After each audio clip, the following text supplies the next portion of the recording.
आई आज के ऊपर में एगो पारिवारिक हमनी के चुटकुला बा।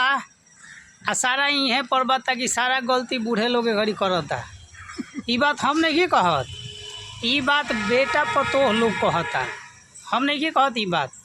आज के ज़माना के बेटा पतोह लोग ई सब बात कहता। तो घर में पतोहिया मिलल मुँहजोर, घर में पतोहिया मिलल मुँहचोर। आ दुआरा पर गइल बा चिबावतिया गैया जोर, दुआरा पर गैया चिबावतिया जोर। आ सास पतोह में बाजत बाजा, दुआरा पर बुढ़वा लेते बा माजा। एगो बुढ़वा बुढ़िया के पटरी नहीं के रहत, तो बुढ़िया झगड़ा करे बुढ़वा से, तो वही पर उ कहतिया कि सास पतोह में बाजत बाजा, दुआरा पर बुढ़वा लेत बा माजा। कि लय अब ये जमल बा फरियाव लोगन अपन। बोले जेठानी बड़बड़ बात, बोले जेठानी बड़बड़ बात। आ भतार के कहेले देख लिया लात। बोले जेठानी बड़बड़ बात, आ भतार के कहत बिया देख ल हई लात।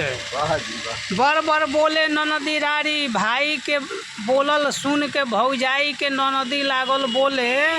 तो का कहतिया बड़बड़ बोले ननदी रारी, आ एकर कहिया मांग उजारी।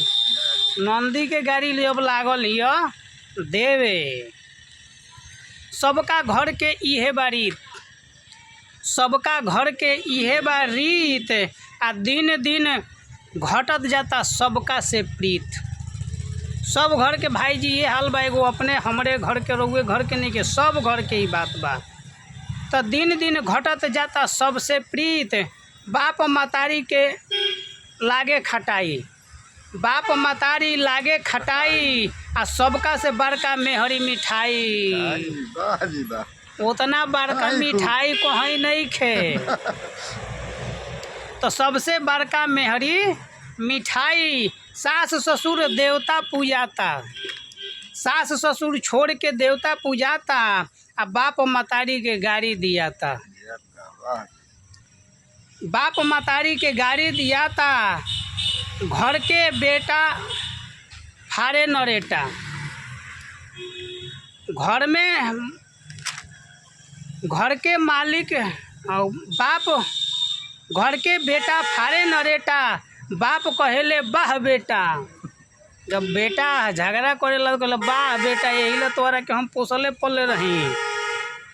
तो घर में बेटा फारे नरेटा, बाप कहेले वाह रे बेटा। घर के मालकिन साली भैली, घर के मालकिन साली भैली।